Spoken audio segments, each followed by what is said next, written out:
तो पहले हमें पढ़ना है कि ट्रेपीजियम क्या होता है। तो ट्रेपीजियम में हमें जैसे कि only one pair of opposite sides are parallel, इसका मतलब ये है कि अगर कोई भी एक पेयर का मतलब दो, ठीक है, ये वाली साइड और ये वाली साइड अगर एक दूसरे के पैरेलल है तो यानी कि वो क्या है, एक ट्रेपीजियम है।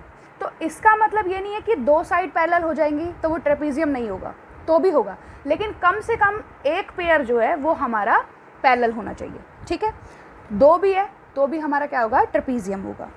अब आइसोसेलेस ट्रेपीजियम क्या होता है, इसमें हमें non parallel sides are of a equal length, यानी कि जैसे जो ये वाली तो हमारी क्या है, पेयर है जो कि पैरेलल है, A parallel D C, A B parallel D C, sorry. तो जो ए डी है, ये वाला जो पार्ट है और ये वाला जो पार्ट है, अगर इनकी वैल्यू यानी इनका सेंटीमीटर, जैसे ये 5 सेंटीमीटर का है तो ये भी 5 सेंटीमीटर का होना चाहिए, तो भी क्या होता है, ट्रेपीजियम होता है। इसे कहते हैं हम आइसोसेलेस ट्रेपीजियम, ठीक है। Is that clear. क्वाड्रिलेटरल्स क्या होते हैं, क्वाड्रिलेटरल का मतलब होता है जिसकी 4 साइड्स होती हैं, ठीक है, एक तरीके का चौकोर बॉक्स बनता है, उसे हम कहते हैं क्वाड्रिलेटरल, ठीक है। उसमें फर्स्ट आता है पैरेललोग्राम। पैरेललोग्राम में क्या है, a quadrilateral which each pair of opposite sides are parallel, यानी कि ये वाली साइड इसके पैरेलल और ये वाली साइड इसके पैरेलल होती है, ये हमारा क्या होता है, पैरेललोग्राम। इसके बाद क्या है, अपोजिट साइड्स आर इक्वल। अब ये जो साइड्स हैं खाली पैरेलल ही नहीं होंगी, ये हमारी इक्वल भी होंगी, यानी कि ये इक्वल इसके और ये इक्वल इसके, ठीक है। Opposite angle are equal. अब अपोजिट एंगल क्या हो गया, जैसे ये ए वाला जो एंगल है वो सी वाले एंगल के इक्वल होगा, ठीक है।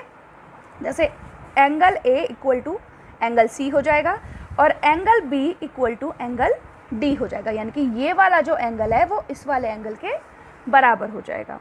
और क्या पढ़ना है हमें इसमें, डायगोनल बाइसेक्ट वन अदर। इसका मतलब ये है कि जो हमारे डायगोनल है, यानी कि ये जो यहाँ से काट रहा है और ये यहाँ से काट रहा है, ये हमारे क्या होते हैं, डायगोनल्स होते हैं। डायगोनल्स जब बीच में काट रहे हैं, जहाँ पर मिल रहे हैं वहाँ पर ये एक दूसरे को बराबर बाइसेक्ट करते हैं, यानी कि जो इसकी जो लेंथ है, डी ओ की जो लेंथ है वो ओ बी के बराबर हो जाएगी और ए ओ की जो लेंथ है वो ओ बी के बराबर हो जाएगी।